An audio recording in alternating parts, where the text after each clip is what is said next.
नमस्कार. नमो नमस्कार. आदिबोधात्मरूपा परेशा, नमो हंस नारायणा निर्जरेशा, नमो ब्रह्मदेवा वसिष्ठा श्रीरामा, नमो मारुती रामदासाभिरामा. जय जय रघुवीर समर्थ. नमस्कार. दासबोध चिंतनिका अभ्यास वर्गात मी सगळ्यांचं स्वागत करते. सर्वप्रथम माझे श्री गुरु डॉक्टर काकांना माझा साष्टांग नमस्कार. समर्थांना माझा साष्टांग नमस्कार. आपल्या दोन्ही आचार्य आदरणीय माधुरीताई आणि आदरणीय अलकाताईंना माझा साष्टांग नमस्कार आणि आपल्या सगळ्यांना अभिवादन. आज आपण आता पुढच्या दशकाला सुरुवात करतो आहोत. पुढचा म्हणजे 18वा दशक. या दशकाचं नाव आहे बहुजिनसी. यावरूनच आपल्या लक्षात येईल की या दशकात वेगवेगळ्या विषयांचा विचार केलेला दिसतो. यातला जो पहिला समास आहे बहुदेवस्थान निरूपण. खरा देव किंवा थोरला देव ही संकल्पना समर्थ पुन्हा एकदा यातून आपल्याला समजावून देतात. विविधतेतील एकता आपल्याला बघता यावी यासाठीचा विवेक कसा करावा, सर्व दृश्य जगतामागचं चैतन्य तत्व बघायला समर्थ आपल्याला शिकवतात. जीवनात आणि जगात घडणाऱ्या प्रिय घटनांचं मूळ कारण अंतरात्म्याच्या चळवळीमध्ये पाहणारा माणूसच खरे अध्यात्म जगतो. हे कसं करता येतं याचं गेल्या वेळेला माधुरीताईंनी खूप छान अनेक उदाहरणांनी समजावून सांगितलं होतं. प्रत्येक प्रसंगामध्ये अंतरात्म्याचे अनुसंधान टिकणे हे भाग्यवंताचं लक्षण आहे. उपासना शास्त्रात सद्गुरु रूपाने सजीवात आणि प्रतिमा रूपाने निर्जीवात अंतरात्म्याला बघायचे असते. उपासनेमध्ये व्यक्तीच्या आवडीप्रमाणे उपासक निरनिराळ्या प्रतिमा घेतात. प्रतिमा कोणतीही असली तरी उपासकाच्या प्रेमामध्ये फरक नसतो. प्रतिमेच्या निमित्ताने अंतरात्म्याचे अनुसंधान ठेवण्याची कला यातून साधता येते आणि अनुसंधानाने उपासक विनासायात अंतर्निष्ठ होतो. या विषयावरच विस्तृत विवेचन आज सादर करणार आहे डॉक्टर निशिगंधा पोंक्षे. निशिगंधा आज आपल्याला पहिल्यांदाच आपल्या वर्गामध्ये चिंतन सादर करणार आहे, त्यामुळे थोडक्यात परिचय देते. रत्नागिरी जिल्ह्यातल्या पाली येथे गेली 35 वर्ष डॉक्टरकीचा व्यवसाय करणारी निशी सामाजिक आणि पारमार्थिक अशा दोन्ही आघाड्यांवर अत्यंत सक्रिय आणि धडाडीची कार्यकर्ती आहे. डॉक्टर काकांच्या परिवारात सगळ्यांनाच तिचा परिचय आहेच आणि जवळजवळ गेले वर्षभराहून अधिक काळापासून अगदी रोज व्हॉट्सअपवर एक अंतर्मुख प्रवास अशा शीर्षकाखाली अतिशय सोप्या भाषेत ती चिंतन सादर करते. विविध ग्रंथांचा सातत्याने अभ्यास सुरू आहेच, त्यामुळे अत्यंत अभ्यासपूर्ण असं विवेचन होईल याची मला खात्री वाटते. मी विनंती करते निशीला की तिने आपल्या चिंतनाला सुरुवात करावी. निशी. हो, आवाज येतोय? हो, येतोय. मला वाटते अंतरी त्वावसावे, तुझ्या दासबोधासी त्वा बोध व्हावे. अपत्या परी पाववी प्रेम ग्रासा, महाराज या सद्गुरु रामदासा. जय जय रघुवीर समर्थ. सद्गुरु डॉक्टर देशमुख काकांना साष्टांग नमस्कार करते.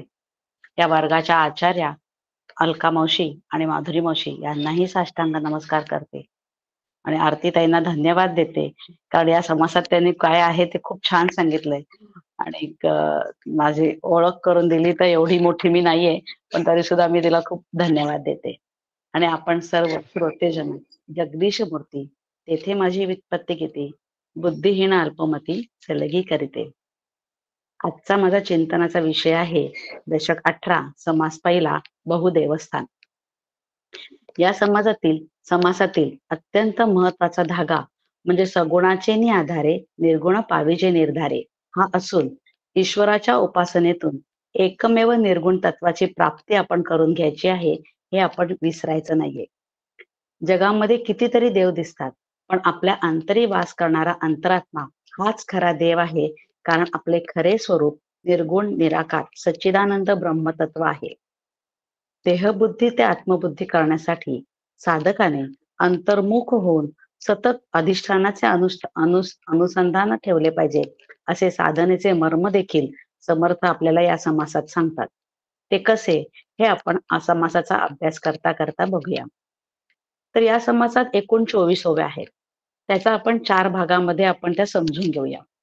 पहिला भाग ओवी 1 ते 7 म्हणजे दशक 18 पर्यंत. आता दासबोध ग्रंथ हा समाप्तीकडे आलेला आहे आणि 18 दशकापर्यंत काय सांगितलं आहे त्या महत्वाच्या गोष्टींची उजळणी या पहिल्या ओव्यांमध्ये समर्थ घेत आहेत. 8 ते 15 ओव्यांमध्ये अनेक देवदेवतांच्या उपासनेचे वर्णन केले आहे.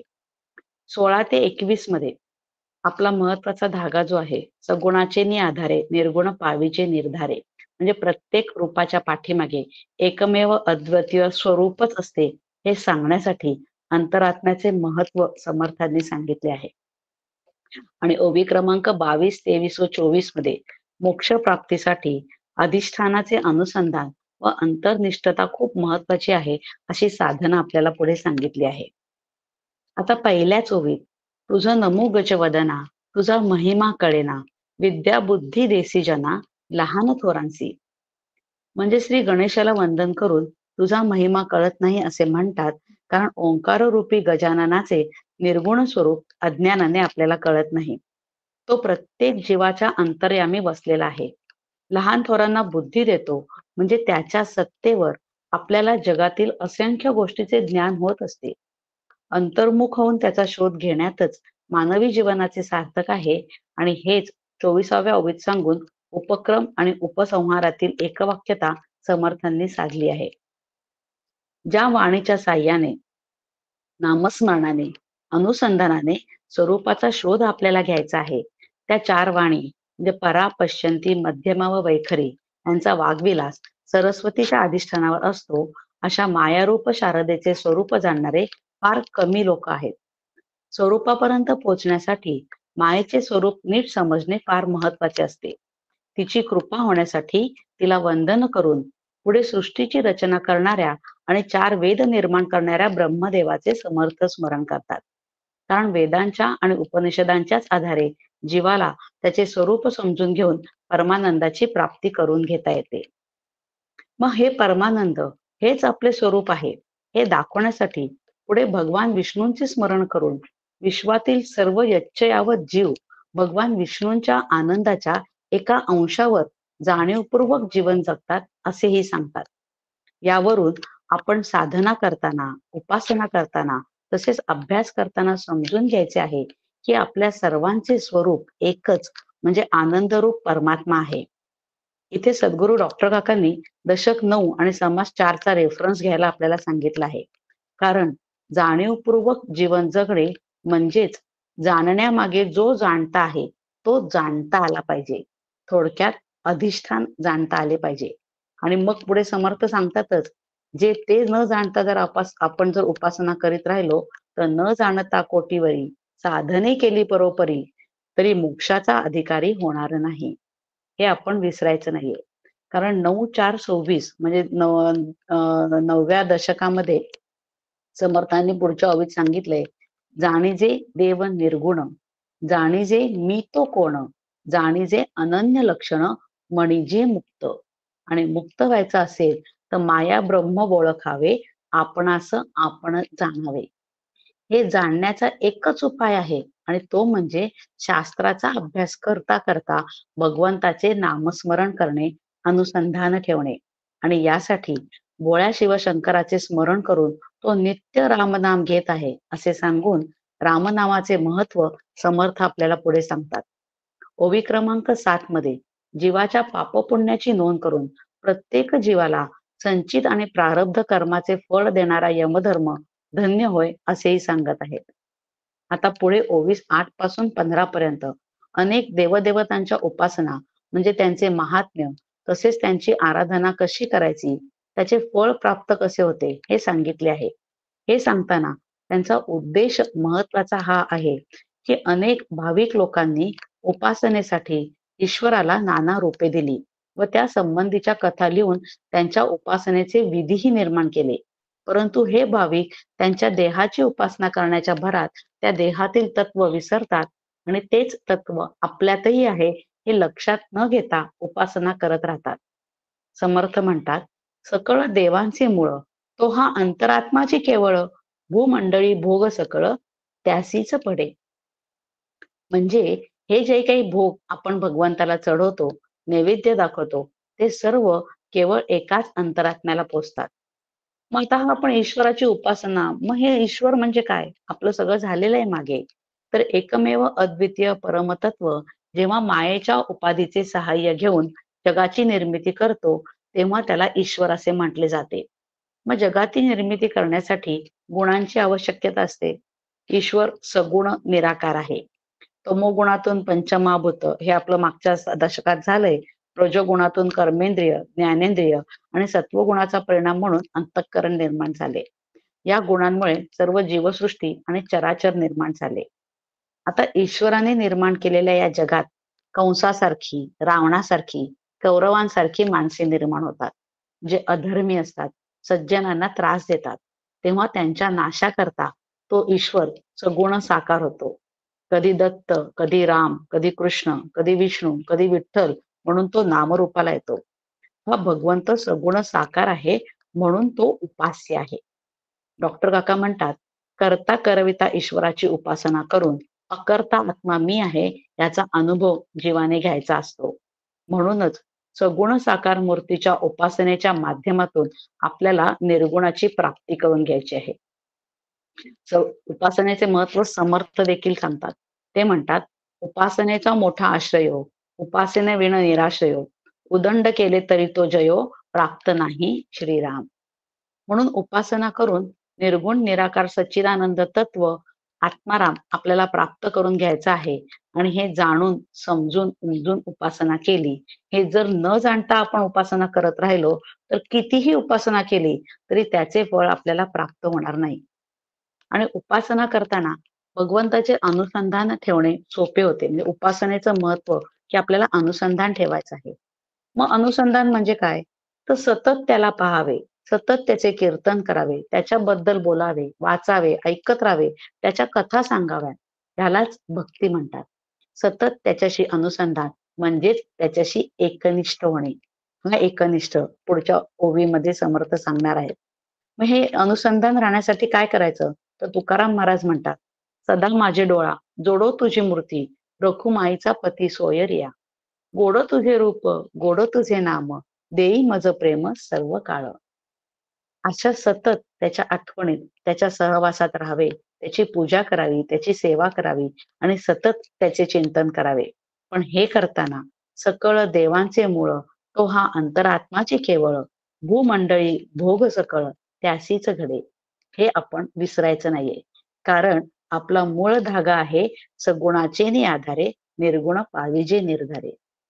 मग सृष्टी निर्माण करणारा एकच ईश्वर असून आपण बघितलं की माणसांच्या स्वभावानुसार आणि आवडीनुसार भगवंत वेगळी वेगळी रूपे धारण करतो.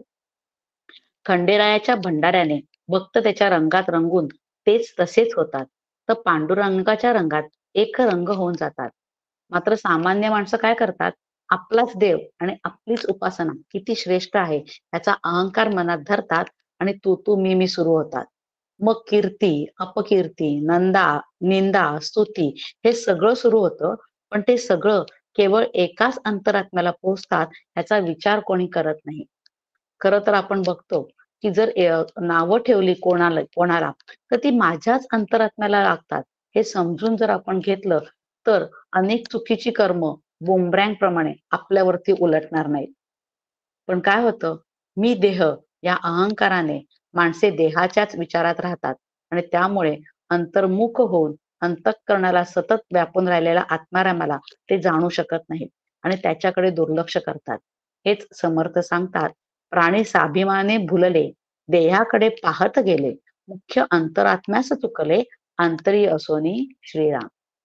यावरून देहबुद्धी ते आत्मबुद्धी कशी करायला पाहिजे आणि ते करणं किती महत्वाचं आहे हे समर्थ आपल्याला पुढच्या ओव्यांमध्ये सांगतायत. नंतर आत्मारामाशी एकनिष्ठ राहण्यासाठी सतत त्याचे अनुसंधान पाहिजे. जाणण्यामागे जो जाणता आहे म्हणजे या सृष्टीचे अधिष्ठान जाणून प्रामाणिक साधकाचे त्याच्याकडेच लक्ष असले पाहिजे. आणि हे जाणण्यासाठी खूप मोठी पुण्याई असावी लागते. बहुत सुकृताची जोडी म्हणून विठ्ठल आवडी. हे करताना परत उपासना करताना ती सकामतेने उपासना आपल्याला करायची नाहीये. जेवढी निष्काम उपासना करू, निष्काम कर्म करू, तेवढे आपले चित्त शुद्ध आणि शांत होईल आणि अशा पुण्याईने, अनुसंधानाने सर्व पापे जळून जातील. त्या अनुसंधानासरिसे जळून जाईल किल्मिषे, अंतर्निष्ठ ज्ञानी ऐसे विवरोनी पाहती. म्हणजे अनुसंधानामुळे सर्व संचित कर्म भस्मसात होऊन जातात आणि अशा अनुसंधानामुळे अंतर्निष्ठ झालेले ज्ञानी आत्म्याचे अधिष्ठानपूर्वक शास्त्रपूर्वक अधिष्ठान शास्त्रपूर्वक जाणून घेतात. शेवटची ओवी साधनेसाठी अतिशय महत्वाची आहे आणि ती म्हणजे अंतर्निष्ठ ती तुके तरले, अंतर्भ्रष्ट ती तुके बुडाले, बाह्यांकार भरंगळले लोकाचारे श्रीराम. म्हणजे बहिर्मुख राहिला तर हा भवसागर कधीच तरून जाता येणार नाही. पांगलेल्या चित्ताचे असतात ते सर्व बुडतात.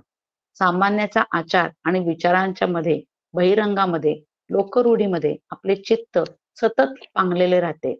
मात्र जे जाणीवपूर्वक आत्मारामाला शोधण्यासाठी अंतर्मुख होतात, सकळ देवांचे मूळ आणि सकळ प्राणीमात्रांच्या तसेच आपल्या स्वतःच्या आत असलेला अंतरात्मा एकच आहे हे समजून घेऊन उपासना करतात आणि आपल्या आतल्या आत्मारामाशी एकनिष्ठ असतात, तेच माया नदी तरून जातात.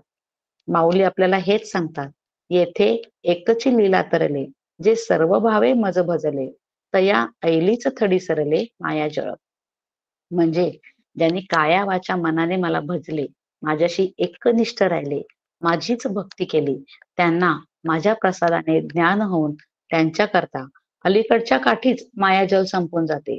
म्हणजे ज्ञानाने मायाचा अत्यंत भाव झाल्यानंतर ती तरुण जाण्यास शिल्लकच राहत नाही. सारांश, प्रामाणिक साधकाने अंतर्निष्ठ होऊन शास्त्राभ्यासाने सतत त्याच्या अनुसंधानात राहून समर्थांच्या कृपेच्या वर्षावात न्हावून निघावे. समर्थांनी सुरुवातीलाच सांगितलाय, मुख्य देवाचा निश्चयो, मुख्य भक्ताचा निश्चयो, जीव शिवाचा निश्चयो बोलिला असे श्रीराम. अशाप्रमाणे नक्की माझ्यातला अंतरात्मा म्हणजे काय आहे आणि एकमेव अद्वितीय आत्मा मी आहे अशी आत्मबुद्धी करावी आणि त्याने आपण तशी साधना करावी. ही सगळ्यांवरती अशीच कृपा आपल्यावरती समर्थांची होवो अशी सद्गुरूंच्या चरणी प्रार्थना करते आणि झालेली सेवा त्यांना अर्पण करते व वाणीला विराम देते. जय जय रघुवीर समर्थ. दिवशी खूप छान अभ्यास पूर्ण होणारी माहिती होतच तसंच झालं. चिंतन ओव्यांच्या संदर्भ देत देत केल्यामुळे सहजपणे सगळ्या याचा उकल होत जातो आणि आम्हाला ऐकणाऱ्यांना पण लक्षात येतं नेमकं कशाबद्दल बोलणं चाललंय व्यवस्थित. ते उपासनेचं मर्म जे सांगितलं ते खूप छान पद्धतीने समजावून सांगितलं. अवतारांच्या बद्दल सांगितलं, का कशासाठी सगुण रूपाचं आलंबन आपल्यासारख्या सर्वसामान्य जे साधक आहेत त्यांना गरजेचंच असतं आणि त्याचं नेमकं मर्म काय आहे ते खूप छान समजावून सांगितलं.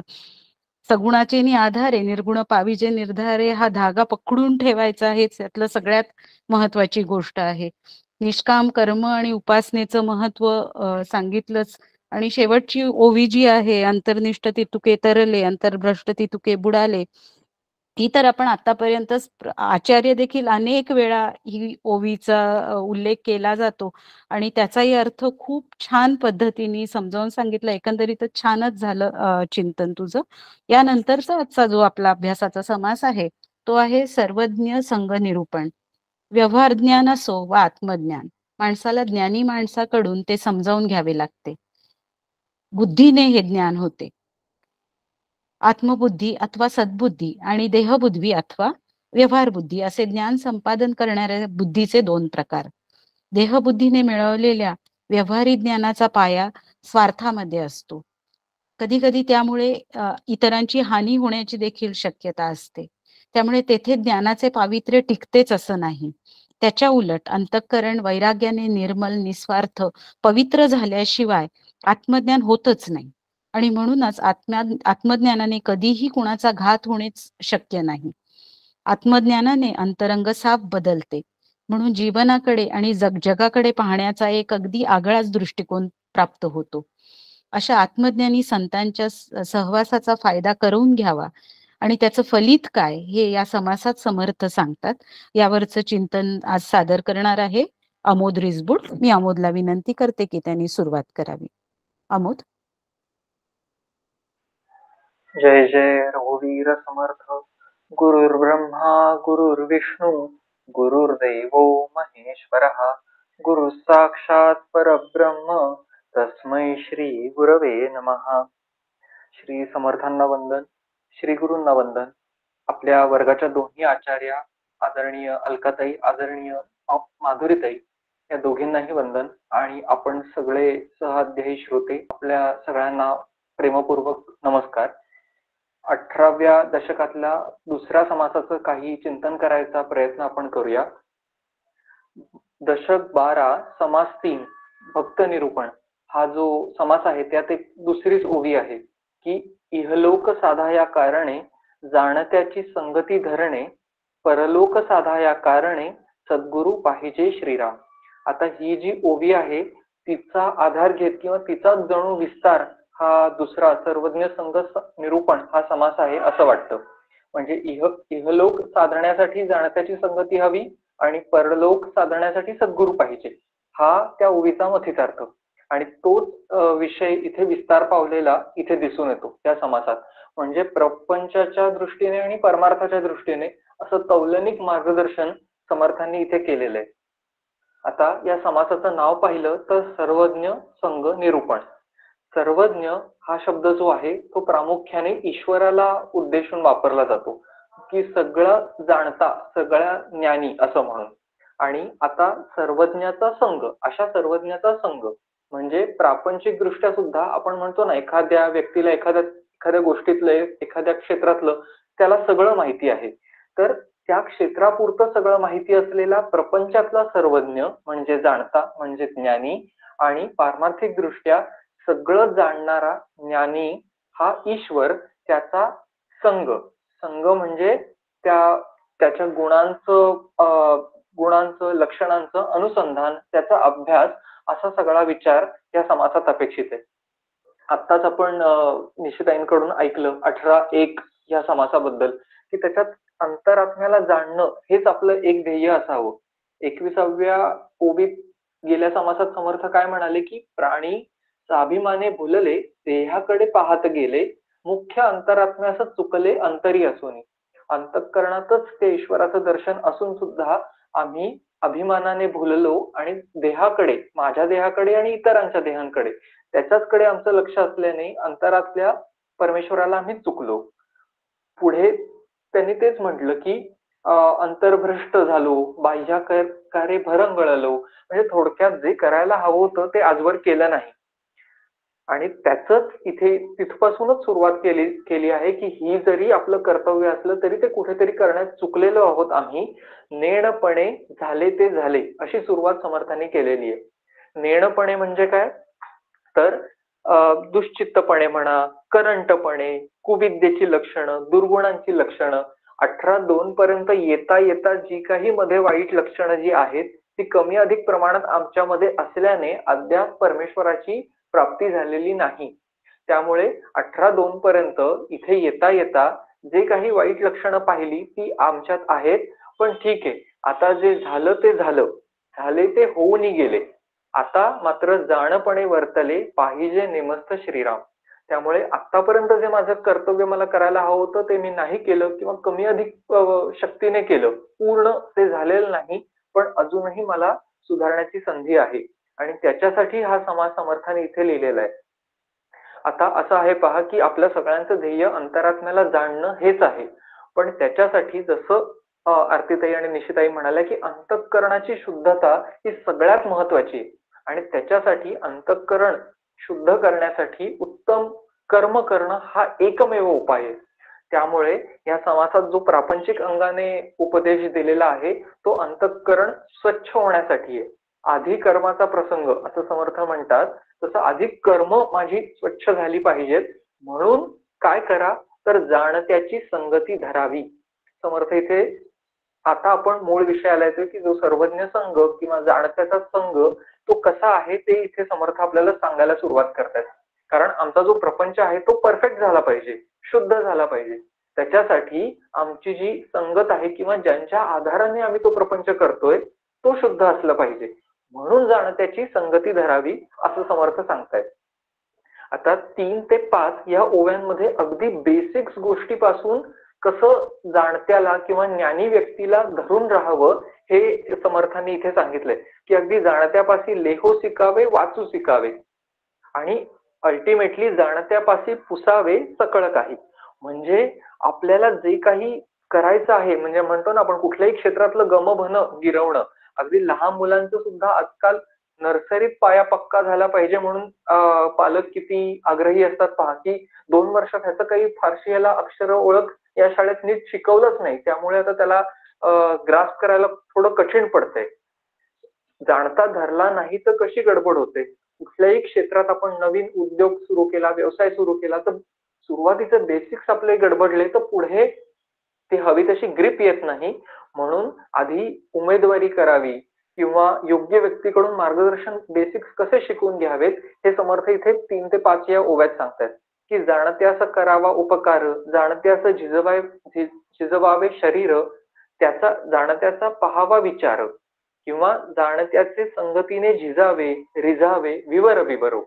म्हणजे काय, तो जे सांगेल सुरुवातीच्या काळात बेसिक्स पक्के करताना बारीक बारीक गोष्टींवर आम्ही लक्ष दिलं पाहिजे. व्यवसायात करताना पडेल ते काम करायची तयारी हवी असं सगळे करिअर काउन्सिलर किंवा जाणती लोक सांगतात. सुरुवातीच्या काळात उमेदवारी करावी, पडेल ते काम करावं. पारमार्थिक अंगाने जे काही आपण कुठल्या उदाहरणार्थ कीर्तन शिकत असू एखाद्या बुवांकडे, कारण इथे आहे जाणत्याचे संगतीने भजावे, तर तो कसं करतो, कितीतरी काळ टाळांचीच संगत केली जाते किंवा कितीतरी काळ गायकांच्या मागे तंबोरात घ्यायला लागतो.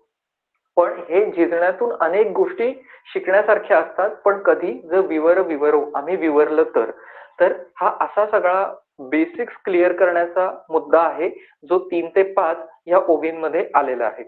पुढे 6 ते 8 या ओव्यांमध्ये समर्थ काय सांगतात आपल्याला, की प्रपंच, व्यवसाय, कला किंवा परमार्थाचा विकास हा विकास सांगितला. गावे गाणे, जाणत्यापासी वाजवणे, नाना आळाप शिकणे जाणत्यापासी, जाणत्याचे कासेसी लागावे. आता म्हणजे एकदा आपल्याला तो जाणता गुरु मिळाला कुठल्याही क्षेत्रातला, तर त्याच्याशी आता त्याच्यापाशी राहून छोटी छोटी त्यातली पारंगतता म्हणतो ना आपण, त्या कलेतली व्यवहारातली ती शिकून घ्यायची. की बारीक बारीक ज्या गोष्टी असतात की त्याचे कासेसी लागावे, म्हणजे आता त्याला सोडायचंच नाहीये. आपल्याला आता आवाका कळून आलाय त्या गोष्टीचा, तर आता त्याला सोडायचं नाहीये. जाणत्याचे औषध घ्यावे, चुकलं पडलं तरी जाणत्यापाशीच, म्हणजे त्याच्याकडे सोल्युशन साठी पण जायचंय. अनेकदा गुरु आपले असतात, शिक्षक असतात विविध विविध क्षेत्रातले, ते आपल्याला चुकू देतात. त्यांना माहिती असतं की आपले काय आपण चुकणार आहोत आता, तरी ते शांत राहून चुकू देतात, कारण ती ठेच आपल्याला शिकवणारी असते.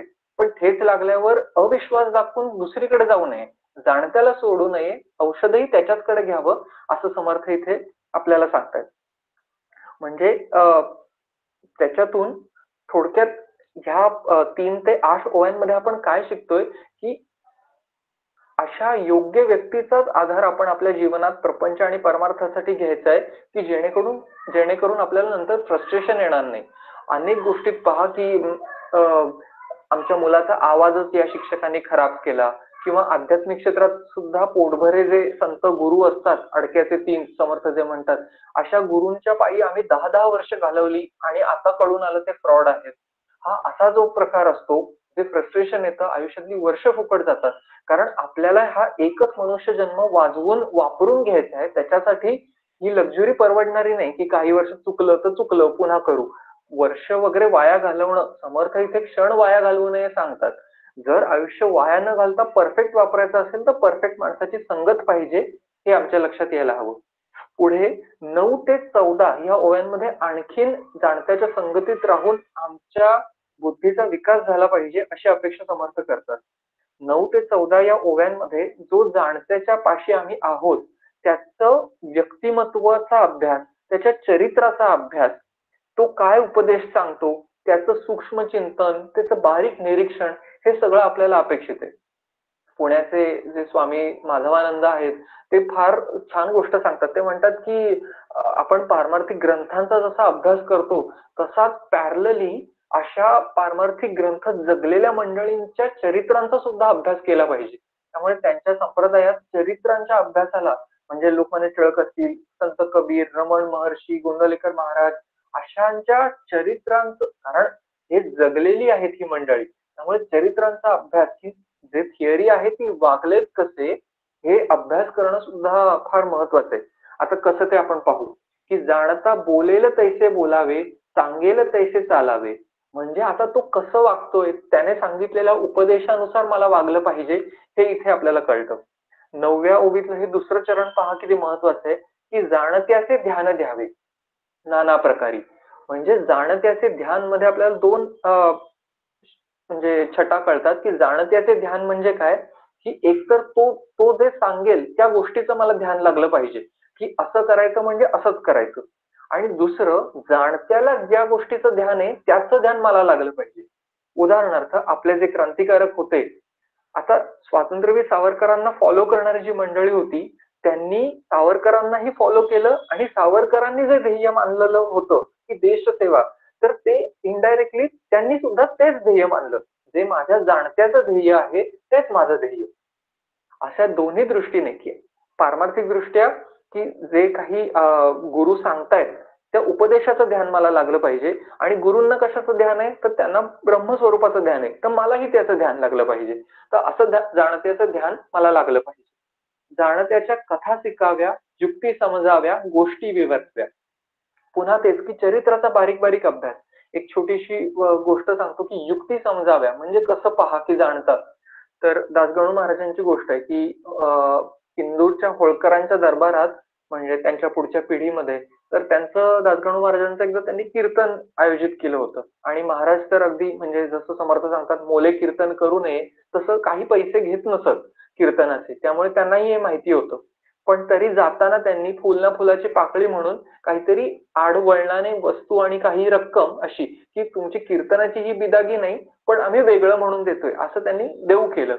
तरी दासगणू महाराजांनी पहा की कसं दुखावलं नाही आणि आपलं ही ब्रीद सांभाळलं. ते कसं तर ते म्हणाले, पहा मी परमार्थातल्या वर्गातला विद्यार्थी आहे आणि विद्यार्थ्याला पैसे दिले तर कशी त्याची चैन करतो तो आणि तसं कसं वाया जातो हे तुम्हाला माहिती आहे की नाही. मग हा विद्यार्थी ज्याच्यावर तुमचं प्रेम आहे तो वाया जावा असं तुम्हाला वाटेल का. तर म्हणजे कसं प्रेमाने पेचाचं बोलणं करून युक्तीने आपलंही ब्रीद सांभाळलं, त्यांनाही दुखावलं नाही आणि काही पैसेही घेतले नाहीत. ह्या छोट्या छोट्या प्रसंगातून आपल्याला समजतं की तापटपणा वगैरे न करता कसं खुबीने म्हणजे आनंदाला आपल्या धक्का न लावता कसं वाटचाल करायची असते पुढे. हेच जाणत्याचे पेच जाणावे, पीळ उकलावे असं पुढच्या 11व्या ओळीत सांगतात की पेच जाणावे म्हणजे कसे डावपेच. डावपेच म्हणजे आता प्रापंचिक दृष्ट्या खरोखर डावपेच की सर्जिकल स्ट्राईक होताना जी काही कोर कमिटी आपल्या पंतप्रधानांसोबत बसली असेल त्या एकमेकांची मनं कशी असतील की एक दुसऱ्याच्या मनात काय चाललंय, किंवा शिवाजी महाराज जेव्हा काही असाच सर्जिकल स्ट्राईकचा विचार करत असतील तेव्हा एकमेकांच्या न बोलताही एकमेकांच्या मनातलं कळत असेल हे आता आपण कथांवरून समजू शकतो. तर जाणत्याचे पीळ उकलावे म्हणजे त्याला त्याच्या मनाचा अंदाज ठाव घ्यावा असं समर्थ सांगतात. 12वी ओवी तर पहा की जाणत्याचे जाणावे प्रसंग, जाणत्याचे घ्यावे रंग. त्याच्या आयुष्यात प्रसंग काय काय आले तेव्हा त्याने कशी कशी रिॲक्शन होती त्या व्यक्तीची. आपल्याला गोंंदवलेकर महाराजांची कथा माहिती की त्यांच्यावर त्यांच्या भावानेच केस टाकल्याचा प्रसंग गुदरला. मग त्याच्यावर त्यांच्या कुठच्या त्यांच्या स्वभावाचे कसे कसे रंग दिसले की ते कसे शांत होते तरी सुद्धा त्यांनी ईश्वर भाव भावात कसा ठेवला, आपल्याला ती कथा माहिती. तर हे आम्हाला समजून घेता येतं. जाणत्याचे स्फूर्तीचे तरंग अभ्यासावे म्हणजे आपली त्या जाणत्यापाशी आम्ही गेल्यावर आम्ही किती सूक्ष्म राहिलं पाहिजे, सरळ संवेदनक्षम किंवा सेन्सिटिव्ह राहिलं पाहिजे की तरंग सुद्धा स्फूर्तीचे. आता ह्याच्यासाठी आपल्याला समर्थांचं उदाहरण आहे की समर्थांनी जेव्हा देहत्याग करायचं ठरवलं तेव्हा त्यांनी जो श्लोक म्हटला होता की आता मी या दिवशी माझी काया ठेवायचं विचार करतोय. तर तेव्हा उद्धव स्वामींनी हे स्फूर्तीचे तरंग त्यांनी कॅच केले होते आणि ते म्हणाले होते की अनुदिनी नवमी हे सांग करावी, की त्यांना कळून आलं की समर्थ काय सांगतायत. तर हे असं आम्हाला करता आलं पाहिजे. पुढे समर्थ काय म्हणतात की जाणत्याचा साक्षेप घ्यावा, तर्क जाणावा, उल्लेख समजावा. आता आपल्याला हे कळून येतं की अनेकदा सूचक वक्तव्य केली जातात. म्हणजे तू ह्या ठिकाणी जाऊ नकोस, तुला फायदा होईल, नुकसान होईल, असं आपल्याला जाणत्या क्षेत्रातले तज्ञ सांगतात. किंवा गजानन महाराज, स्वामी समर्थ काय सूचक बोलायचे हे सरसकट सगळ्यांना कळायचं नाही, पण त्या अंतरंग शिष्यांनाच कळायचं.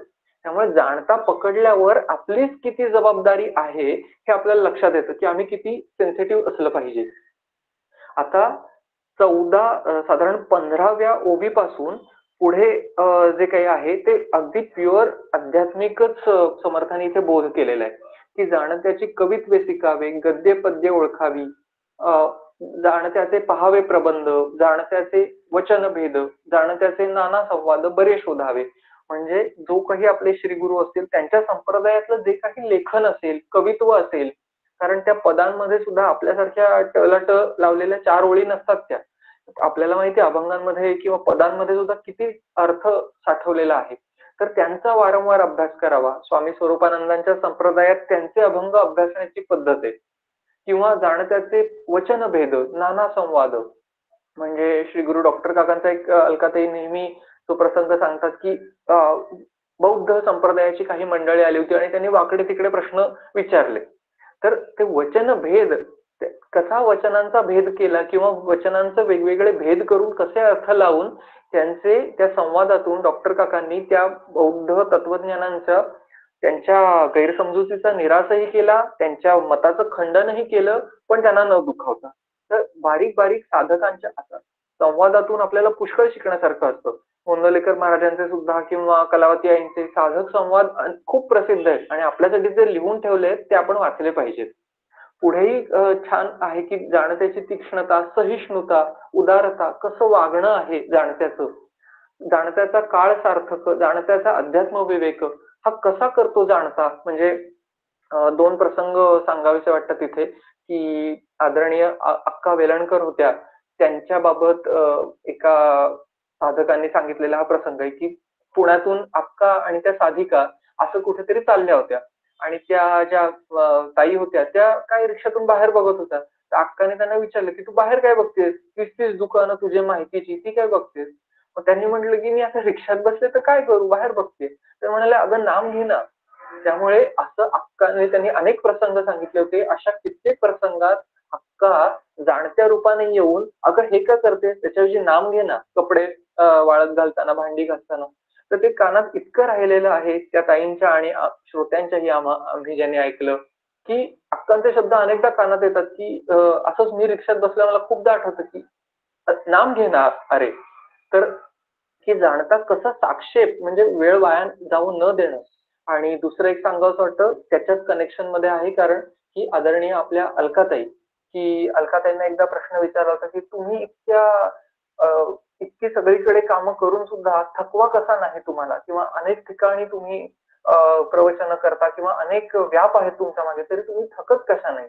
तेव्हा त्यांनी फार महत्वाचं सांगितलं होतं आम्हाला, की त्या म्हणाल्या की माणूस शरीराच्या कर्मांनी थकत नाही, पण विचारांनी जास्त थकतो. मी अनावश्यक विचार करत नाही. आता जसं अक्कांचं तसं हे शब्द अनेकदा अलकाताईंच्या कानात येतात की मी अनावश्यक विचार करत असेल तर मी अनावश्यक थकणार आहे आणि माझं शरीर मग परमार्थाला कमी पडणार आहे. हे असं साक्षेप जो आहे जाणत्याकडून आम्हाला शिकता येतो. जाणता कसा काळ सार्थकी लावतो तसं आम्हाला कळता येतं. आणि मग पुढे तेच म्हटलेलं आहे की जाणत्याचा भक्ती मार्ग, वैराग्य योग, अवघा प्रसंग, की त्या जाणत्याने कशी साधना केली, कसा वेळ काढला, कसं गुरुसेवा केली, हे आम्हाला सगळं समजून घेता येतं. आणि मग पुढे तेच सांगितलेलं आहे की हळूहळू अंतरंग किंवा जो दास्य भक्ती म्हटलेली आहे, सख्य भक्ती, ते करता करता जाणत्याचे सूक्ष्म चिन्ह, ब्रह्मविवरण हे पण समजून घ्यायचंय आपल्याला. म्हणजे तिथपर्यंत आपल्याला आपली गाडी घेऊन जायची. आता हा सगळा 22व्या ओवीपर्यंतचा विचार केल्यानंतर समर्थ आता 23व्या ओवीत मूळ पदावर येतात की जिथे आता हे व्यक्तींमधनं आपण पाहिलं तर तसं या व्यक्तींच्या सुद्धा मागे असलेला अंतरात्मा हा खरा जाणताय. आता ते कसं, आपल्याला सगळ्यांना विभूती योग माहितीये. माऊली काय म्हणतात की जेथ जेथ संपत्ती आणि दया दोन्ही वसती आलिया ठाया, ते जाण धनंजया विभूती माझी. प्रपंच किंवा पारमार्थिक क्षेत्रात जिथे जिथे असा उत्तम निर्मळपणा आहे गुणांचा, ते माझी विभूती आहे, ईश्वराची विभूती आहे, असं माऊली म्हणतात. त्यामुळे हे विविध क्षेत्रातले जे जाणते आहेत, निर्मळ जाणते, ते परमेश्वराची विभूती आहेत. आणि त्या विभूतीतलं मूळ तत्व कुठलं आहे तर 23व्या ओवीत सांगतात की जाणता एक अंतरात्मा. तो जो जाणता सर्वज्ञ ईश्वर आहे त्याचेच हे अंश असे या महान व्यक्तींमध्ये ईश्वराचे अंश असतात. आणि आता त्या म्हणजे जाणत्याचं अनुसंधान ठेवता ठेवता त्या मोठ्या ईश्वराचं अनुसंधान आम्हाला ठेवलं पाहिजे. ईश्वर हा सर्वज्ञ का म्हटलेला आहे तर तो मायेचा अधिपती आहे. म्हणजे आपण जे सगळे या मायेत आहोत त्याचा तो अधिपती आहे. त्याला सगळं माहिती आहे हे काय आहे, माया काय आहे, ब्रह्म काय आहे, म्हणून त्याला सर्वज्ञ म्हटलंय. दुसरं, तो कर्माध्यक्ष आहे. म्हणजे आपल्या सगळ्यांच्या कर्माचा हिशोब, काय चूक काय बरोबर, त्याला काय परिणाम, ह्याचं हे जे अगम्य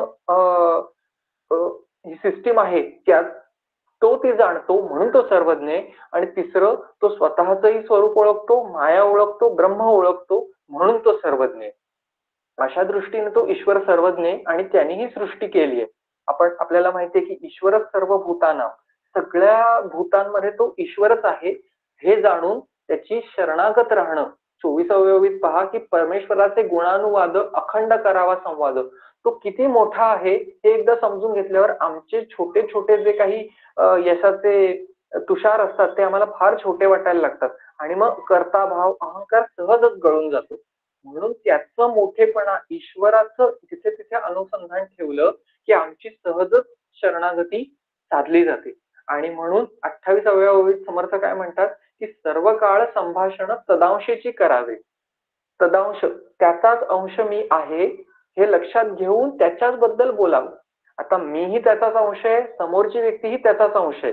त्यामुळे जसं निशिताईने सांगितलं तसं सगळ्यांशी प्रेमाने व्यवहार, सगळ्यांमध्ये ईश्वर पाहणं, अनुसंधान ठेवणं हे समर्थांना इथे अपेक्षित आहे. ते आपल्याला सांगतात. आणि त्याचा परिणाम काय होतो तर त्याचे अखंड लागता ध्यान कृपाळूपणे देतो आशन. म्हणजे त्याचं ध्यान केल्याने जेवण मिळतं अशातला भाग नाही, पण तो योगक्षेम वाहतो हे इथे लक्षात घेण्यासारखं आहे. वेळ झालाय तरी अगदी छोटी सुंदर गोष्ट आहे की स्वामी विवेकानंद जो गीतेतला योगक्षेमम वाहम्यहम हा जो श्लोक आहे त्या श्लोकाचं चिंतन करत होते. अनेक काळ ते श्लोकाचं चिंतन करता करता त्यांना म्हणजे चालत होते एका रस्त्याने आणि त्यांना देहभान नाही, तहान भुकेची पर्वा नाही, की योगक्षेम कसा वाहतो परमेश्वर, असं ते परमेश्वराचं चिंतन करत होते की तो कसा वाहतो. आणि त्याच तंद्रीत शरीराला ग्लानी आलेली, अन्न पाणी नाही, परमेश्वराच्याच विचारात.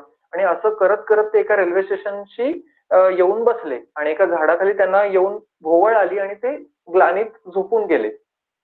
तर जवळच्याच गावातल्या एका बाईला स्वप्न पडलं आणि त्या बाईला स्वप्नात येऊन भगवंतानी कृष्णाने उठवलं आणि की माझा भक्त तिथे रेल्वे स्टेशन पाशी पडला आहे, तू त्याला पहिलं जेवण घेऊन जा. आता भर दुपारी ती बाई पण आरामात झोपलेली, ती खडबड जागी होऊन तिथे आली आणि सगळ्या खुण्याच्या गोष्टी पाहून त्याने स्वामी विवेकानंदांना उठवलं की मी हे घेऊन आले बघा. आणि तेव्हा म्हणजे ती डोक्यावर घेऊन आली ना सगळं जेवण, तर कसं मग ते स्वामी विवेकानंदांना ते क्लिक झालं हे सगळं सांगितल्यावर की वहाम्यहम, की ते जेवण त्या बाई करवी परमेश्वरानेच वाहिलं. आणि हेच 28व्या ओळीत समर्थ सांगतात.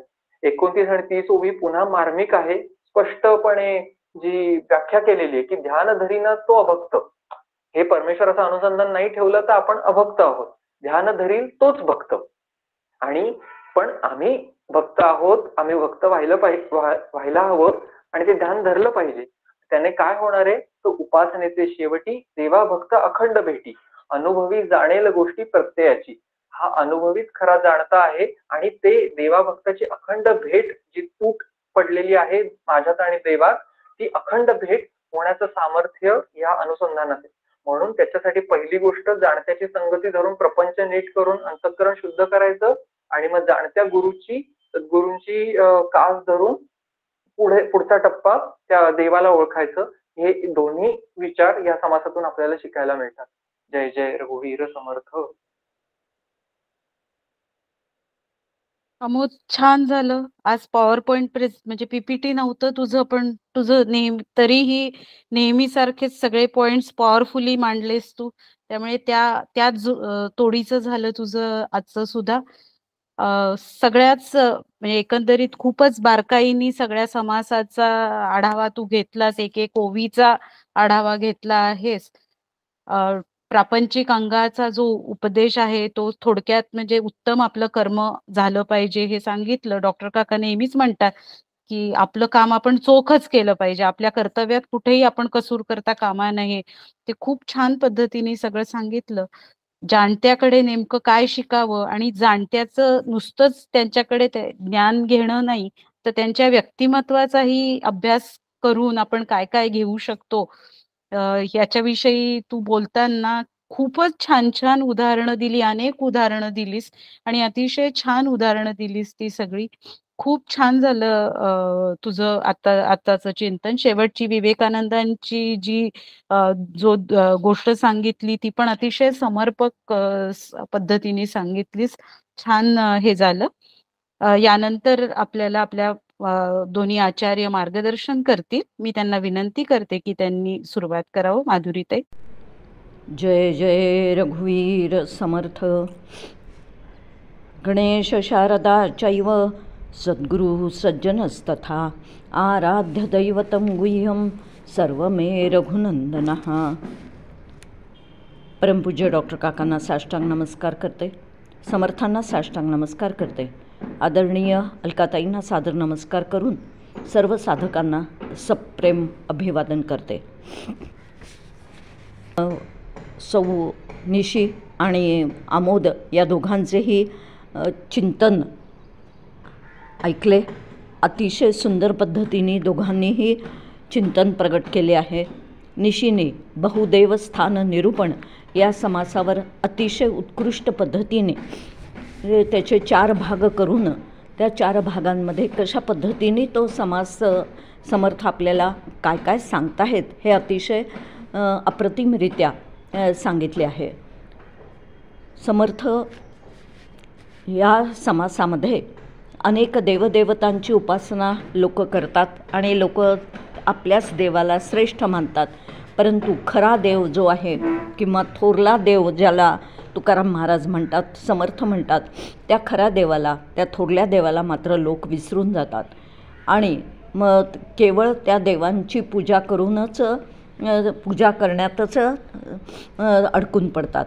आणि म्हणून प्रत्येकाला आपला देवच महत्त्वाचा वाटतो. सोमवारपासून रविवारपर्यंत किमान 7 देवांची पूजा अर्चा आराधना उपासना चालते. परंतु ज्ञानेश्वर माऊली मात्र अशा प्रकारच्या भक्तीला व्यभिचारी भक्ती असे म्हणतात. म्हणूनच सद्गुरूंची आवश्यकता जीवनात महत्त्वाची ठरते. एक गुरु एक देव कोठेतरी ठेवावा भाव असे संत सांगतात. आणि मग सद्गुरू आपल्याला नेमकेपणाने कोणत्या एका देवाची उपासना करावी, कोणत्या देवाचे नाम घ्यावे, कोणता ग्रंथ वाचावा हे सर्व प्रत्येकाच्या पिंडाप्रमाणे सांगून मार्गदर्शन करतात. त्यामुळे बहुहिंडता सौख्य होणार नाही या समर्थ वचनाप्रमाणे बहुहिंडणे थांबते. सर्व देवांमध्ये वास्तविक पाहता एक ब्रह्मतत्वच दडलेले आहे आणि म्हणून सर्व देवांना जरी नमस्कार किंवा पूजा अर्चा केली तरी त्या ब्रह्मतत्वाकडे लक्ष केंद्रित करणे महत्त्वाचे ठरते. निशीने सगुणाचेने आधारे निर्गुण पाविजे निर्धारे हा धागा पकडून संपूर्ण समाजभर कशा पद्धतीने समर्थांना याच संदर्भातले विवरण करायचे आहे हे अतिशय उत्कृष्टरित्या सांगितले आहे. अध्यात्म ग्रंथामुळे सातत्याने ब्रह्मतत्व माझ्यामध्येही आहे व प्रत्येक प्राणिमात्रांच्या अंतःकरणी सुद्धा आत्मारामाच्या रूपाने तेच दडले आहे हा विचार अधिकाधिक दृढ होत जातो व हळूहळू नाम, रूप, रंग, गुण, स्वभाव, वैशिष्ट्य वगैरे बाह्य गोष्टींकडे लक्ष कमी कमी होत जाऊन मनुष्य बहिर्मुखतेकडून अंतर्मुखतेकडे वळतो असे समर्थ येथे निक्षून सांगतात. प्राणी स्वाभिमाने भुलले, देहाकडे पाहत गेले, मुख्य अंतरात्म्यास चुकले अंतरी असोनी.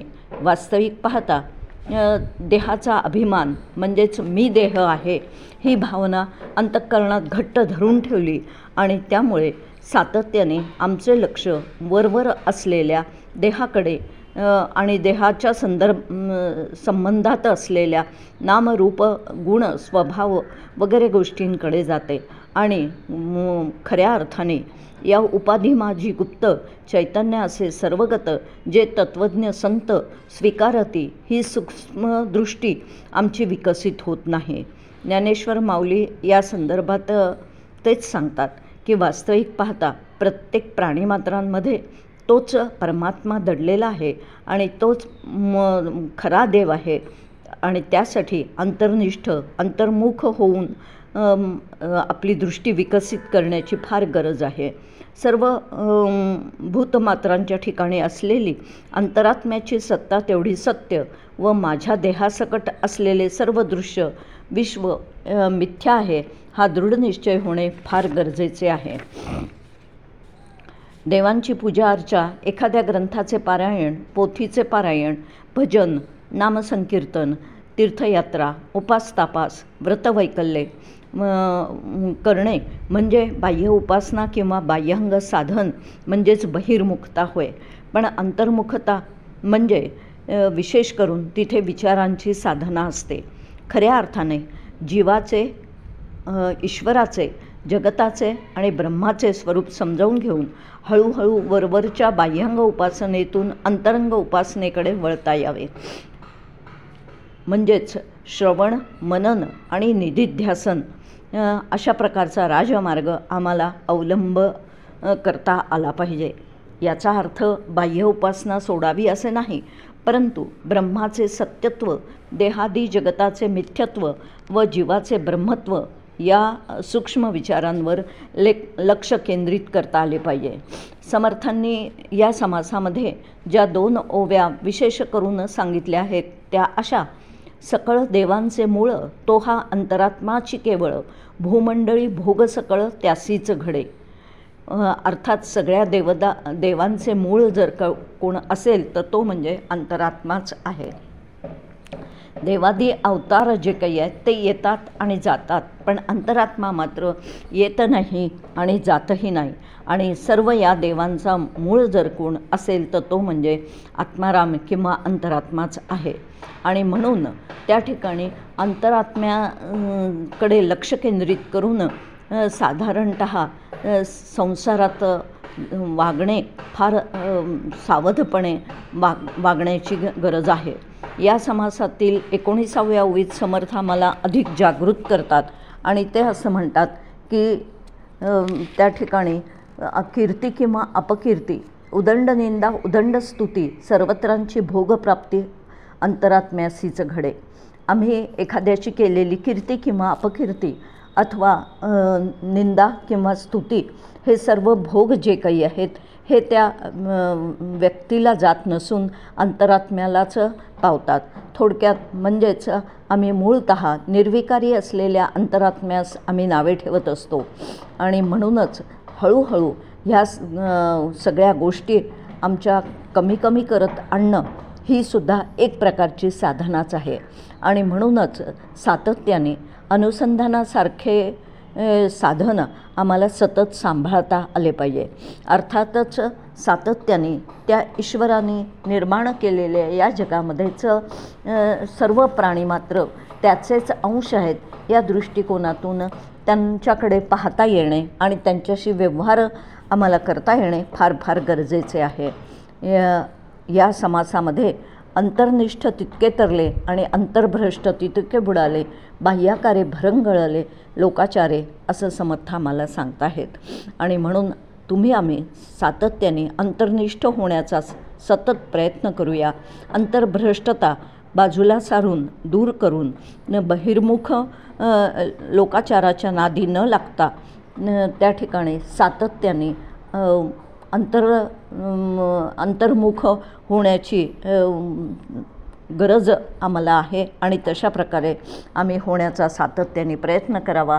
तरच आमचं ध्येय जे आहे त्या ध्येयापर्यंत आम्ही जाऊन पोचू शकू. आणि एवढं बोलून आता आपण दुसऱ्या समासाकडे वळणार आहोत. दुसरा समाससुद्धा सर्वज्ञ संघ निरूपण. या समासाचं सुद्धा अमोदनी अतिशय सुंदर अशा प्रकारचं चिंतन प्रगट केलेलं आहे. अतिशय सुंदर असे मुद्दे त्याच्याही प्रवचनात आलेले आहेत. वास्तविक पाहता हा समास जास्तीत जास्त वेगवेगळ्या दृष्टांत देऊन, संतांचे उल्लेख करून, संतांच्या चरित्रातले दाखले देऊन आमोदने अतिशय सुंदर पद्धतीने खुलवलेला आपल्याला दिसतो. या ईश्वर हा सर्वज्ञ, सर्वशक्तिमान व सर्वत्र आहे. समासाचे नावच मुळी सर्वज्ञ संग निरूपण असे आहे. अर्थातच या सर्वज्ञ, सर्वशक्तिमान, सर्वत्र असलेल्या या ईश्वराला शरण जाऊन जीवाने, अल्पज्ञ असलेल्या जीवाने हळूहळू ईश्वराची उपासना करून त्या ठिकाणी स्वतः आपण अकर्ता रूप आत्मा होत, निरपेक्ष व्यापक ब्रह्मा होत या अनुभवात जावे असे परमपूज्य डॉक्टर काका आपल्याला सांगतात.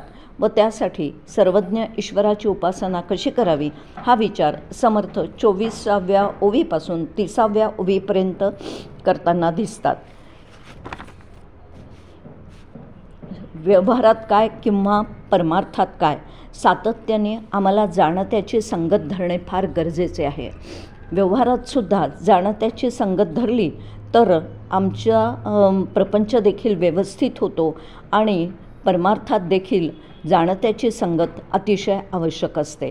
एखादी कला किंवा एखादं ज्ञान, विद्या आम्हाला जर का अवगत करायची असेल तर ती विद्या किंवा ते ज्ञान ज्यांच्याकडे आहे त्यांना गुरुपद बहाल करून त्यांच्याकडून ती विद्या व कला आपल्याला शिकता येते. तरच त्या कलेमध्ये आपण पारंगत होऊ शकतो. त्यासाठी त्या गुरूंवर 100% विश्वास ठेवावा लागतो. तनमनाने झिजावे लागते, निष्ठेने सेवा करावी लागते. हे जसे व्यवहारात आहे तसेच परमार्थात सुद्धा जाणता, अनुभवी, आत्मज्ञानी सद्गुरूंना शरण जाऊन ते ज्ञान आत्मसात करण्यासाठी साधना, अभ्यास करावा लागतो. भगवंतही गीतेमध्ये म्हणतात, तद्विधी प्रणिपातेन परिप्रश्नेन सेवया उपदेक्षन्ति ते ज्ञानम ज्ञानिनस्तत्वदर्शिनः. अध्यात्मविद्या तर सर्व विद्यांचा राजा आहे. ती अत्यंत सूक्ष्म आहे. ती केवळ ग्रंथाच्या वाचनाने येणार नाही. त्यासाठी तशाच प्रकारच्या आत्मज्ञानी सद्गुरूंचे शिष्यत्व पत्करावे लागेल. समर्थ गुरुनिश्चय 5.1 या समासात म्हणतात, जयास वाटे देव पाहावा तेणे सत्संग धरावा, सत्संगे विण देवाधिदेवा पाविजेत नाही. संसारात काय किंवा परमार्थात काय, जाणत्या अनुभवी माणसाच्या संगतीत राहावे असे समर्थ आम्हाला सांगतात. साध्या साध्या गोष्टीसुद्धा जसे गाणे वाजवणे, बोलणे, अनेक कला, परोपकार, धूर्तपण, साक्षेप, क्रिया, युक्ती, तर्क या सर्व व्यावहारिक गोष्टी जाणत्यापाशी शिकाव्या लागतात. हे सांगण्यामागे आमचा प्रपंचही यशस्वी व्हावा असे समर्थांना अभिप्रेत आहे. त्याचप्रमाणे आमचा परमार्थही तडीला जावा यासाठी जाणताच्या संगतीत राहून त्याच्याकडून भक्तिमार्ग, वैराग्य, योग, ज्ञान, अलिप्तपण, ब्रह्मविवरण वगैरे आध्यात्मिक गोष्टीही शिकाव्या असे समर्थ या समासात सांगतात. आमोदने अतिशय सुंदर पद्धतीने या समासावरती अनेक संतांचे दाखले देऊन हा मुद्दा अतिशय स्पष्ट केलेला आहे. आणि जाणत्याची संगत याचा अर्थ आम्हाला सातत्याने आमच्या सद्गुरूंची संगत देहाने मिळणार नाही. म्हणून संतचरित्रसुद्धा आम्हाला या संदर्भामध्ये फार फार मदत करतात आणि संतांच्या चरित्रातून पुष्कळशा गोष्टी आम्हाला आकलन होतात आणि आम्ही कसे वागावे, कसे बोलावे हे त्यांच्याकडून हळूहळू आम्हाला संतचरित्रातून शिकता येते. कलावती आईंचं उदाहरणं आमोदनी दिलं. मलासुद्धा एक कलावती आईंचं उदाहरण आठवत आहे. एकदा एक भगिनी स्वतः त्या ठिकाणी घरातला कचरा जो आहे त्या घरातल्या कचऱ्याच्या डब्यातच तिने भाजीचा कचरासुद्धा आणून टाकला आणि त्यावेळेस कलावती आई तिला म्हणाल्या की अगं हा इतर कचऱ्यांमध्येच भाजीचा कचरा टाकू नये, हा भाजीचा कचरा हा वेगळा ठेवावा. ही बाहेर नेऊन टाकला तर गाई ढोरं ती खातात आणि म्हणून त्या ठिकाणी कचऱ्याच्या डब्यामध्ये हा कचरा हा भाजीपाल्याचा कचरा टाकता उपयोगाचा नाही.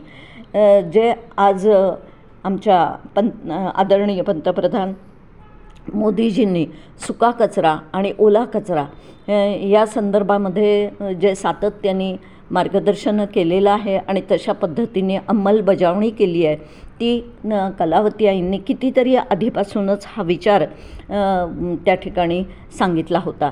सांगण्याचं तात्पर्य अगदी छोट्या छोट्या गोष्टींमध्ये सुद्धा अशा पद्धतीने जाणत्याची संगत कशी महत्त्वाची ठरते हे आपल्याला पाहता येते. असे अनेक उदाहरणं आपल्याला देता येतील की ज्यांच्याकडून अशा पद्धतीने आम्हाला बऱ्याचशा गोष्टी व्यवहारातल्यासुद्धा शिकता येतात.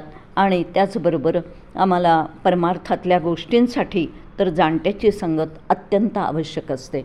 आणि ती जाणत्याची संगत धरण्यासाठीच त्या ठिकाणी समर्थ या 24 ते 30व्या ओवीपर्यंत कशा पद्धतीने त्या परमेश्वराची आराधना करावी, उपासना करावी आणि त्या परमेश्वराला आपलंसं करून घेऊन त्या खऱ्या ब्रह्मतत्वाला कशा पद्धतीने ओळखावं या संदर्भाचा विचार समर्थ 24 ते 30 या ओव्यांमध्ये सांगतात.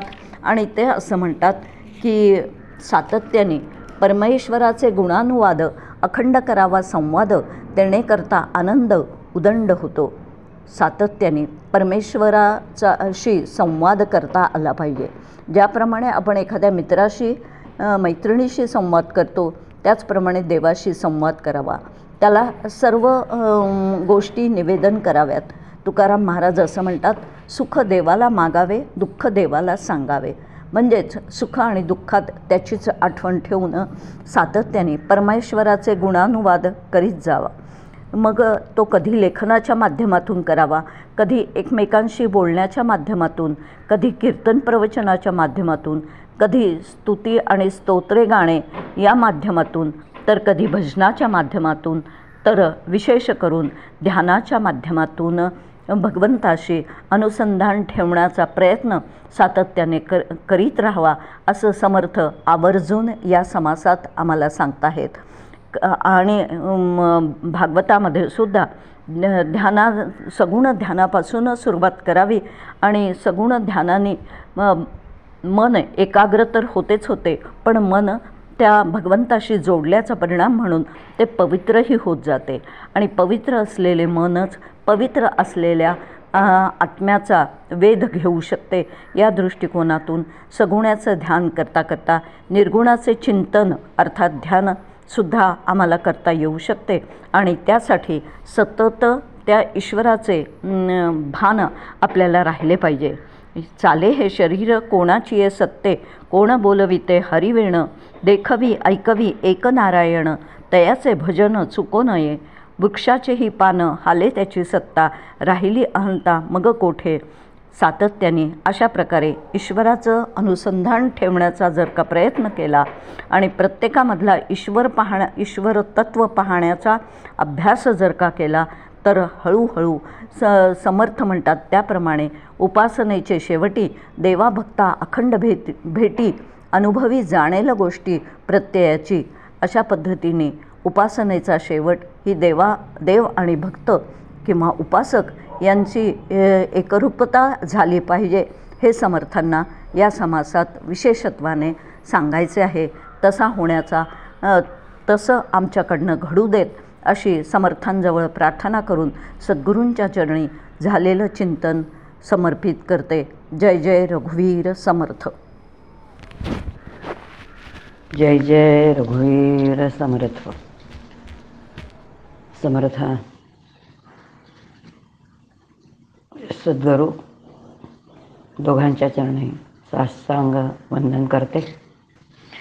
दशक 18वा जो आहे त्यातल्या पहिल्या आणि दुसऱ्याचं की ज्याचं उत्तम निरूपण आमोदनी आणि निशिताईंनी केलेलं आहे. दोघांनाही ज्याला आपण म्हणतो की आधुनिक काळातली ही सगळी जी आपण म्हणतो की नवीन असणारी सगळी यंत्र वापरण्याचा सराव आहे आणि त्यामुळे दोघांकडे कायम लॅपटॉप वगैरे सकट छानपैकी प्रेझेंटेशन करून दोघंही दाखवणार आहेत. दोघांचे मुद्दे अतिशय सुंदर होते, अभ्यासपूर्ण दोघांनी मांडलेले आहेत. माधुरीताईंनी त्यांचे मुद्दे जे आहेत ते अतिशय सुंदर मांडलेले आहेत, पण फक्त प्राजक्ताचा हट्ट म्हणून मी या ठिकाणी काही मांडण्याचा प्रयत्न करते, कारण अन्यथा तो विषय इतका छान झालेला आहे, वेगळं काही सांगण्याची अति आवश्यकता नाही. पण तरीसुद्धा विचार बघू आपण. बहुजिन्नसी याचा अर्थ अनेक जिन्नस आहेत. अनेक जिन्नस जरी असले तरी त्या प्रत्येकाचं नाम आणि जे काही रूप आहे ते भिन्न भिन्न असलं तरीसुद्धा निर्माता तत्व एकच आहे आणि त्या सगळ्यांना एका सूत्रामध्ये बांधणारा सूत्र आत्मा म्हणजे ईश्वर तत्व एकच आहे. ते आपल्याला बघायचं आहे. नावावरूनच कळून जातं की 18व्या जो दशक आहे त्याचं नाव ते आहे. त्यातला पहिला समाज जो आहे तो बहुदेवस्थान, याचा अर्थ अनेक देवदेवतांचं पूजन कसं करायचं त्याचं यादीच दिलेली आहे. आता ह्या सगळ्यामध्ये जे काही पूजेचं स्वरूप दिलेलं आहे, उपासनेचं स्वरूप दिलेलं आहे ते तुम्ही आम्ही करतो तसं दिलेलं आहे. कारण आपल्याला आता माहिती झालेलं आहे की बाबा काय आहे, खंडोबा आहे, खंडोबाचं पूजन करायचं, त्याचं नवरात्र आलं, खंडोबाचं नवरात्र आलं म्हटल्याबरोबर आपण लगेच काय करायचं, नैवेद्याला काय लागणार आहे, मग त्याला लागणार आहे भाकरी, त्याला लागणार आहे वांग्याचं भरीत, हे सगळं हे माहिती आहे आपल्याला. किंवा बाबा काय आहे की मारुतीचं वेळेला पूजन करायचं आहे, मारुतीचं जन्म असेल हनुमान जयंतीच्या निमित्ताने मग त्याला वड्यांच्या माळा करायच्या, त्याच्या गळ्यात घालायच्या, लाडवाच्या माळा करायच्या, त्याच्या गळ्यात माळी घालायच्या. शाकंभरीचं नवरात्र असलं तर हे सगळ्या वेगवेगळ्या भाज्या आणायच्या नवरात्र, त्याच्या भाज्या करून त्याचा नैवेद्य दाखवायचा. याचा अर्थ हे सगळं बहिरंगाचं जे जे काही ज्याला आपण कर्मकांड म्हणतो ते कर्मकांडामध्ये तुम्ही आम्ही इतके तरबेज आहोत की त्याच्याशिवाय त्या देवताचं वेगळं आणखीन काही करायचं असतं का हा विचारच आपण करत नाही. म्हणून जेवढे म्हणून वेगवेगळ्या देवदेवता, त्या देवदेवतांचे असणारे ते जे काही नैवेद्य आहेत त्या सगळ्यांची यादीच समर्थ आपल्याला तिथे देतात बरं का. आणि ते असं म्हणतात की सगळं बघितलं तर हे इतके देव कुठून आले, किती अवतार आहेत, रामकृष्णादी अवतार आहेत, त्यांचा प्रत्येकाचा वेगळा वेगळा जो काय आहे त्यांचं आहे की अनेक जण ह्यांच्यामुळे आहे, सगळे जे उपासनेला तत्पर झालेले आहेत.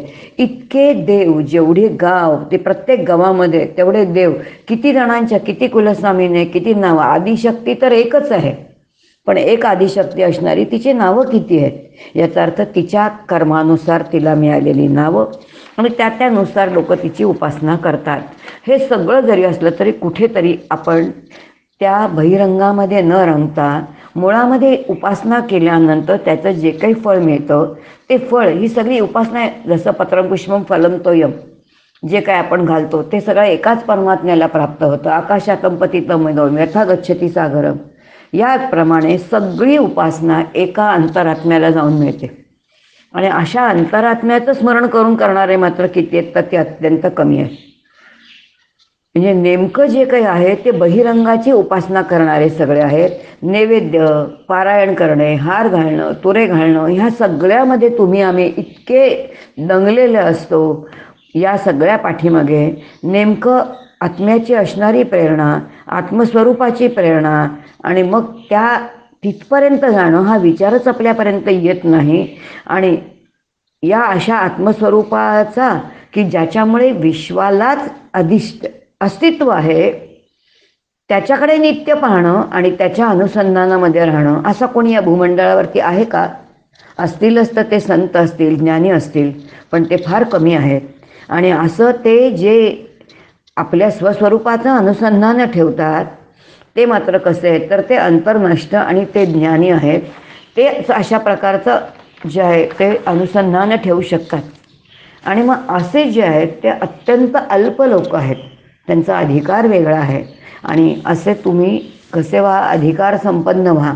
आणि म्हणून सगळ्या देवदेवांच्या उपासनांच्या ऐवजी त्या पाठीमागे असणारं जर तत्त्व बघितलं तर तत्त्वरूपाने उपासना करा आपल्याला असं सांगतात. आणि म्हणून याच समासाच्या शेवटी अतिशय समर्थांची सुंदर ओवी आहे की ज्याच्यात ते म्हणतात, अंतर्निष्ठ तितुके तरले, अंतर्भ्रष्ट तितुके बुडाले, बाह्यांगारे भरंगळले लोकाचारे. याचा अर्थ जे बहिरंगाच्या मध्ये रमलेले आहेत, बहिरंगाची उपासना करण्यामध्ये दमलेले आहेत, त्यांना नेमकं जे पाहिजे ते कधीच मिळणार नाही. याचा अर्थ उपासना करता करता ज्याची उपासना करतोय त्याचं स्वरूप काय, ते स्वरूप उपासनाकाने समजून घेतलं पाहिजे.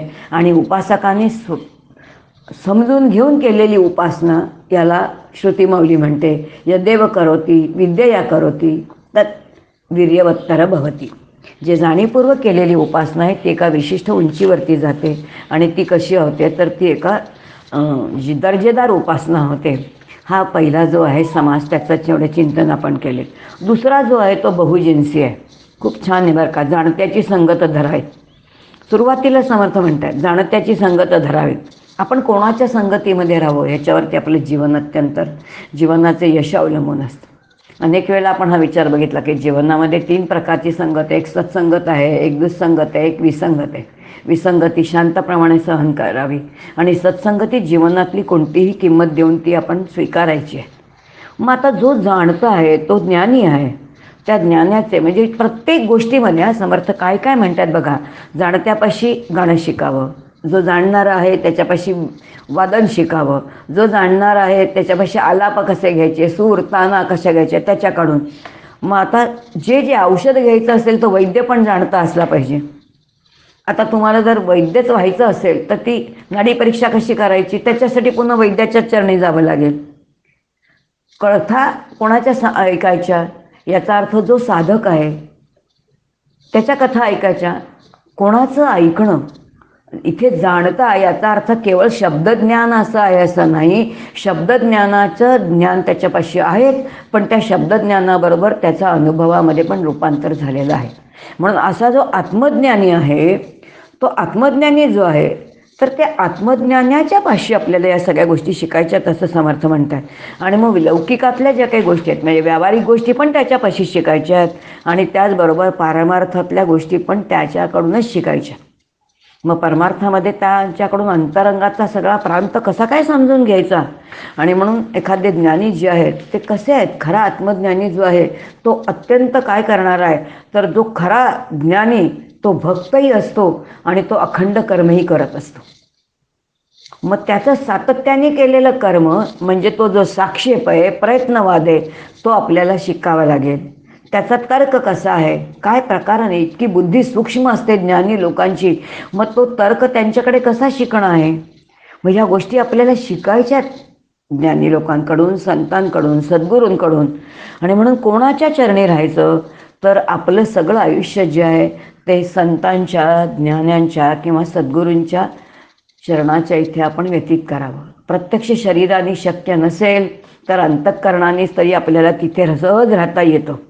आणि म्हणून भक्ती मार्ग असू देत, वैराग्य कसं बाणायचं हे तिकडे शिकलं पाहिजे. वैराग्य पुस्तकात वाचून वैराग्य येणार नाही. पण आपण एखाद्यांचं बघतो जीवन कसं असतं वैराग्याने परिपूर्ण असतं. ते बघितल्यानंतर आपोआप वैराग्य येतं. म्हणजे ज्याच्या चरणी आपण नतमस्तक होतो.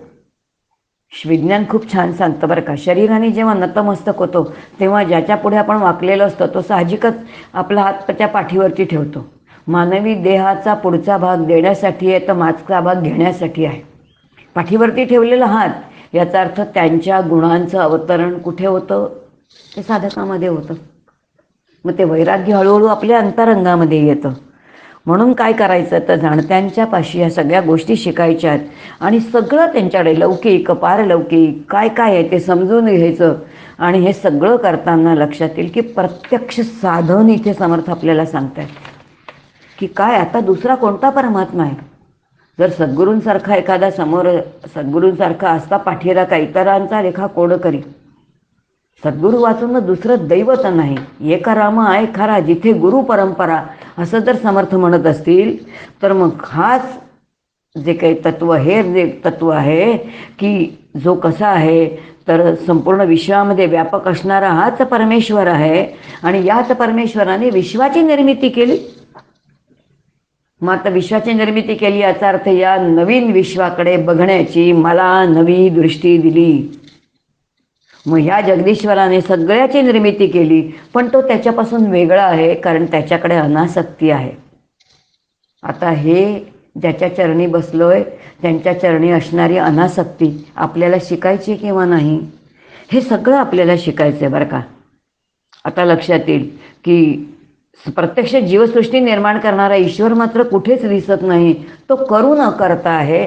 तसं ज्ञानीजनांपाकडे राहिल्यानंतर सगळे परमार्थातले बारकावे समजून घेऊन अहमरहित क्रिया कर्म कसं करायचं आणि करू न करता कसं व्हायचं हे सगळं आपल्याला हळूहळू शिकायचं आहे. आणि हे सगळं शिकल्यानंतर समर्थ एक सिद्धांत सांगतात आपल्याला. तो सिद्धांत असा आहे, जयासी जे ध्यान तयासी ते प्राप्त जाणं. जयासी जे ध्यान तयासी ते प्राप्त जाणं. अशा या निर्गुण निराकार अंतरात्म्याचं जर सतत अनुसंधान केलं, त्याचं नित्य स्मरण ठेवलं तर त्याची सहजच प्राप्ती होईल. आणि त्याची प्राप्ती झाली की अखंड त्याच्या अनुसंधान घडल्यामुळे त्याच्यासारखाच जीव कसा होईल, त्याची उपासना करणारा त्याच्यासारखाच होईल. मग आता त्यांनी म्हटले की ज्याची उपासना करतो, तुलसीदासांचा एक खूप दोहा आहे. तुलसीदास म्हणतात, तुलसी कहे आपको दिशी दिने जपियो राम, अरे मानस माजुरी देते काहे रखे राम. प्रश्न विचारतायत बरं का. तुलसीदास म्हणतात, सकाळ संध्याकाळ अखंड त्या रामाचं नाव घे. आणि जर तो रामाचं नाव घेतलंस तर तो ऐश्वर्याने परिपूर्ण असणारा, षडगुणेश्वर असणारा राम तुला तसंच ठेवणार आहे का? माणसासारखा माणूस कसली तरी मजुरी देतो, काही कोणी मदत केली की त्याला दामदुप्पट आणखीन एक काहीतरी वस्तू आणून देतो. पण ज्या रामाचं तू नाव घेतोस तो तुला तसंच ठेवणार आहे का? तो तुला काहीतरी देणारच आहे ना. म्हणून ध्यान त्याचं केल्यानंतर परिणाम काय होईल तर अंतरात्म्याच्या ध्यानामुळे, अंतरात्माचं ध्यान हीच त्याची उपासना असेल तर त्या उपासनेचा परिणाम म्हणून उपासक जो आहे त्या उपास्य दैवताशी त्याचं ऐक्य सिद्ध होतं. म्हणजेच जीव ब्रह्मैक्य सिद्ध होतं. आणि मग यालाच म्हटले समर्थांनी, देवभक्ताची अखंड भेटी. आता ही काय आहे? ही प्रत्यक्ष अनुभवंतीची गोष्ट आहे. समर्थ फक्त शब्दांनी सांगतायत आपल्याला, याचा अनुभव आपल्याला घ्यायचा आहे. आणि यासाठी सर्व संग परित्याग. आणि म्हणून आपल्याला कसला संघ? देहाचा संघ, बुद्धीचा संघ, नातेवाईकांचा संघ, कर्तृत्वाचा संघ, परिस्थितीचा संघ, धनाचा संघ, वैभवाचा संघ, हे सगळे सोडायचे. आणि एकच संघ जो परमात्म्याचा आहे, जो ब्रह्मतत्वाचा आहे, जो अंतरात्म्याचा आहे, तो जर संघ धरला तर आपण निस्संग होऊन जाऊ. कारण निस्संग तत्व धरल्यामुळेच निस्संग होऊ. म्हणून ध्यान निस्संगाचं, वृत्ती ज्या तत्वाला धरून ठेवायची तेही निस्संग तत्व. आणि असं जर धरून ठेवलं तर देवा भक्ता अखंड भेटी. याचा अर्थ याच देहामध्ये, याच शरीराच्या उपाधीमध्ये आपल्याला अंतरात्म्याची काय येईल तर प्रचिती येईल. आणि ती यावी यासाठी समर्थ या ठिकाणी आपल्याला हा सगळा विचार सांगतायत. केलेली सेवा समर्थांच्या चरणी आणि परमपूज्य डॉक्टर काकांच्या चरणी समर्पित करते आणि इथे वाणीला विराम देते. हर जय जय रघुवीर समर्थ. भावी पूर्ण कृपा गुरो मजवरी, प्रार्थित भावे तुला. वारी सर्व अरिष्ट नेऊनिलया, संमोह जो वाढला. अज्ञानांधजनासी मुक्त करुनी, शांतीपदी बैसवी. विनती हीच असे न मागत दुजे, भक्ती तुझी ही हवी. सद्गुरुनाथ महाराज की जय. जय जय रघुवीर समर्थ.